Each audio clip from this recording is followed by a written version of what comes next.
Come va? E bentornati sul mio canale. Come sempre, prima di iniziare il video vi ricordo di iscrivervi qui sotto al mio canale di YouTube, di attivare anche la campanellina così sarete sempre aggiornati su tutte le prossime novità. Mi avete scritto, alcune persone mi hanno scritto per avvisarmi che l'INPS ha inviato un SMS, quindi un messaggio sul cellulare, dove avvisava che l'assegno unico per alcune domande era decaduto. E quindi mi chiedevate che cosa sta succedendo? Ci puoi spiegare un attimino meglio? E infatti, in effetti, quel messaggio ha creato parecchi dubbi, perché intanto non c'era scritto solo assegno, si informa che la propria domanda è decaduta, cioè senza collegamenti, senza niente, cioè così, 4 righe sparate via SMS su un cellulare. E allora cosa ho fatto? Ho fatto delle ricerche e ho trovato questo per voi. È apparso un comunicato, un messaggio, adesso non so, di una notizia, non so bene come definirla. Comunque è apparso questo messaggio sul sito internet dell'INPS, datato 7 di maggio, che dice proprio così: in queste ore diversi utenti stanno ricevendo un SMS, quindi come ho detto un messaggio sul cellulare, relativo allo stato di accoglimento della propria domanda di assegno unico universale, e dice: si precisa che la comunicazione si riferisce all'annualità 2023 e riguarda le domande per le quali la richiesta di assegno unico universale non andava presentata in presenza di reddito di cittadinanza. Poi prosegue e dice: pertanto la comunicazione ricevuta non riguarda le domande di assegno unico universale presentate e accolte nelle annualità 2023 e 2024, per le quali non ci sono variazioni. E infine conclude che dice: a questo proposito si può verificare la propria posizione attraverso i canali istituzionali dell'istituto oppure accedendo con le proprie credenziali di autenticazione nell'area My INPS.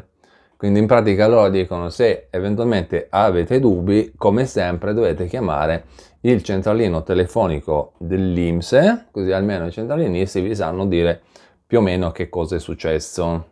Comunque, per concludere, per quanto riguarda invece il pagamento standard dell'assegno unico, a breve, quindi tra pochi giorni, ci sarà poi l'accredito di assegno unico e per il mese di maggio i giorni previsti per il pagamento sono quelli del 15, il 16 e il 17. Quindi prendete il calendario e segnatevi in rosso queste date: 15, 16 e 17.